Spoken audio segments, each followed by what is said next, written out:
철학사에서는 소위 천재로 손꼽히는 학자들이 수두룩합니다. 특히나 과거엔 철학이라는 학문이 수학, 과학 등을 비롯해 여러 학문적 주제를 포괄했기 때문에 철학자이면서 두각을 드러내는 수준이라면 이미 천재라고 불리기에 모자람이 없을 정도였죠. 그런데 이런 유구한 철학사에서도 유독 천재적이라고 손꼽히는 철학자들이 있습니다. 그중 한 명이 바로 비트겐슈타인인데요. 비트겐슈타인은 20세기 초 소위 논리 실증주의의 바이블이라고 할 수 있는 논리 철학 논고를 출판하게 됩니다. 책 논리 철학 논고는 비트겐슈타인이 당시에 가졌던 세계에 관한 일반적인 사실들, 당대 철학의 맹점 같은 것들을 체계적인 명제의 나열로 엮어 명료하게 나타내고자 했던 작품인데요. 이러한 논리적 체계성의 형식에 심취한 철학자들에 의해 비트겐슈타인의 학문적 성취는 오늘날에도 열렬한 지지를 받고 있습니다. 비트겐슈타인의 전기 사상으로 대표되는 논리 철학 논고는 한마디로 철학적 문제란 언어 분석의 문제이며 일상 언어의 모호함을 제거하면 모든 문제가 저절로 풀릴 것이라는 그의 대담한 아이디어를 담고 있는 작품입니다. 이를 위해 비트겐슈타인은 기호 논리학의 기본적 내용을 제시했고 그 중에서도 소위 진리표를 이용한 논증 분석은 논리학을 공부하는 과정에서 반드시 익히게 되는 방법이기도 하죠. 이렇듯 논고는 탁월한 학문적 가치를 지니고 있음에도 그 내용이 다소 난해하여 읽기 꺼려지는 책이기도 합니다. 그럼에도 이번에 저희 채널에선 논리철학 논고의 내용을 다루게 되었기에 가급적 본문의 내용을 충실히 이해하는 측면에서 천천히 살펴보도록 하겠습니다.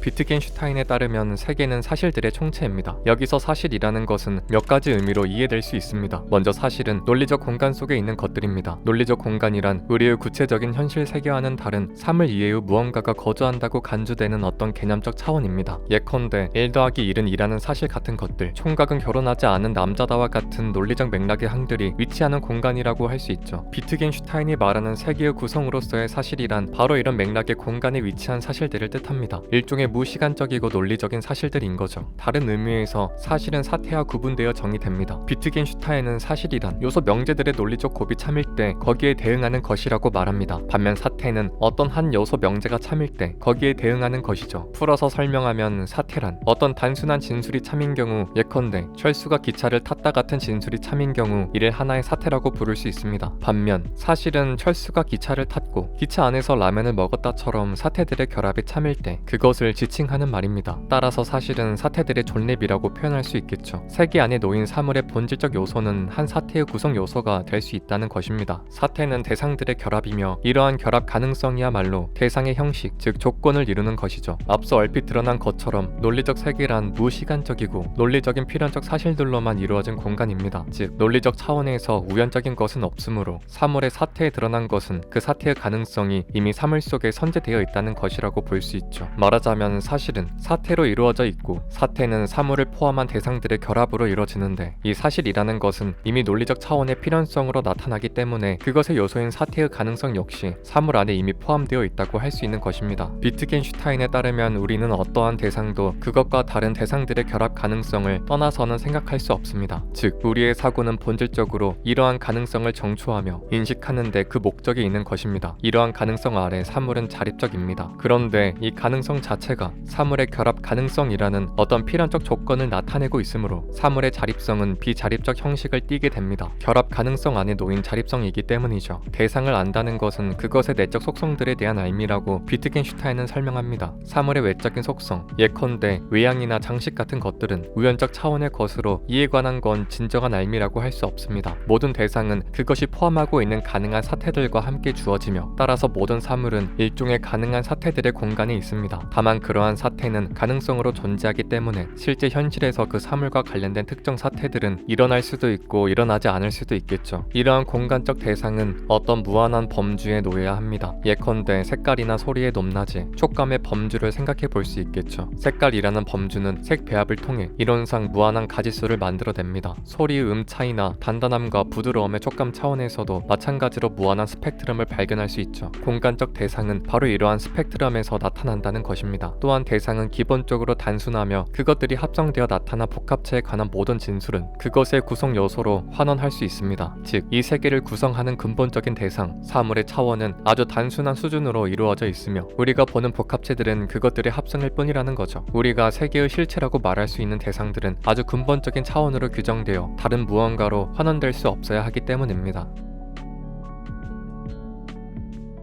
그런데 여기서 우리는 한 가지 의구심을 제기할 수 있습니다. 세계는 꼭 어떤 실체를 가져야 할까요? 세계란 아무런 실체를 가지지 않고 단순히 우연적이며 비일관적인 사태들로 가득하다고 볼 수는 없는 걸까요? 비트겐슈타인은 이에 만약 세계가 아무런 실체를 갖지 않는다면 그에 대한 지시어들은 의미를 잃게 되고 세계에 대한 표상적 그림을 그릴 수 없게 되며 단지 우연에 의존한 상상에 기대어 세상을 바라볼 수밖에 없게 된다고 주장합니다. 그런데 우리는 세계를 정합적인 곳으로 간주하며 이 세계를 구성하는 여러 법칙들을 이해하고 발견할 수 있죠. 따라서 세계의 근간이 되는 실체는 존재하며 어떤 세계든 대상들로 이루어진 특정한 형식을 공유해야만 한다고 생각해 볼 수 있습니다. 즉, 한 세계의 실체가 그 세계의 형식을 확정한다는 거죠. 다만 이러한 형식의 확정이 그 속의 모든 사물에 대해 그것들이 필연적으로 고정된 속성을 가지도록 하는 것은 아닙니다. 사물의 속성은 대상들의 배열에서 형성되며 이러한 배열은 가능성의 차원에서만 규정될 뿐 어떤 단일한 형태로 고정되어 있는 게 아니기 때문이죠. 이런 맥락에서 우리가 사물을 개별적인 것으로 구별할 수 있는 가능성도 논리적으로 귀결됩니다. 왜냐하면 대상은 특정하게 지시될 수 있거나 지시될 수 없는데 후자의 의미는 모든 속성을 가진 여러 대상들로 이 세계가 구성되어 있음을 의미하기 때문인데요. 그런데 우리는 이러한 주장이 거짓임을 알고 있습니다. 우리가 사는 세계의 대상들은 기껏해야 몇 가지 속성을 가질 뿐 모든 속성을 가져 서로 구별할 수 없는 상태로 놓여 있지 않으니까요. 이런 실체나 사물의 구별 가능성에 관한 비트겐슈타인의 논증은 기본적으로 귀류법의 형태를 띠고 있습니다. 귀류법은 가령 실체는 존재한다고 주장하고 싶을 때 먼저 실체는 존재하지 않는다고 가정하고 이러한 가정에 따라 생각해 볼 때 모순이 발생할 수밖에 없다는 것을 보여줌으로써 실체가 존재한다는 게 참임을 보이는 논증 방식입니다. 한 명제의 긍정과 부정은 동시에 참일 수 없기 때문에 어느 하나가 아니라면 다른 하나가 자동으로 참이 되는 것을 이용해 자신이 주장하고자 하는 바를 제시하는 방식이죠. 비트겐슈타인은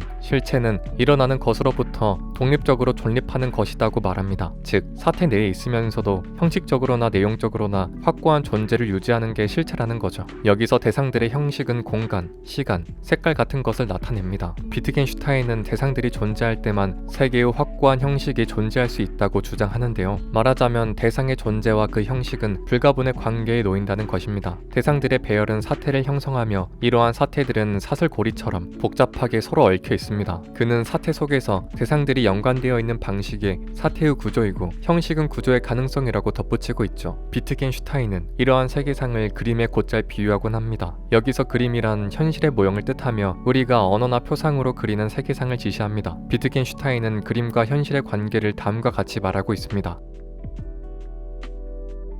그림의 요소들이 특정한 방식으로 서로 관계를 맺고 있다는 것은 실물들이 서로 그렇게 관계를 맺고 있다는 것을 표상한다. 그림 요소들의 그러한 연관은 그림의 구조라고 불리며 그 구조의 가능성은 그림의 모사 형식이라고 불린다.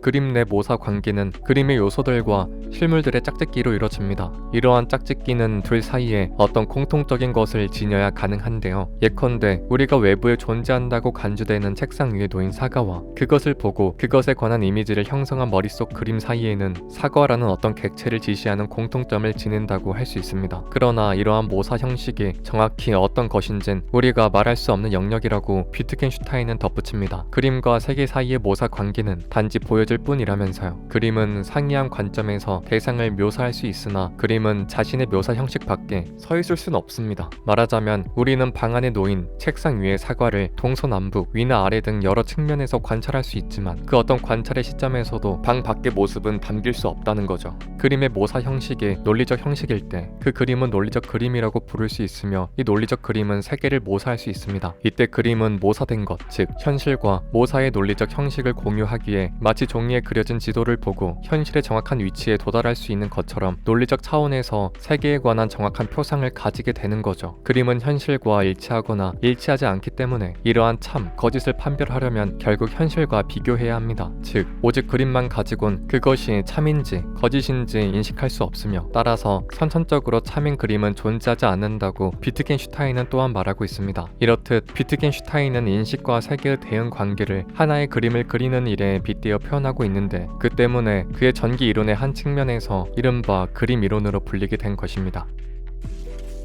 여러분의 구독과 좋아요가 채널에 큰 힘이 됩니다. 시청해주셔서 감사합니다.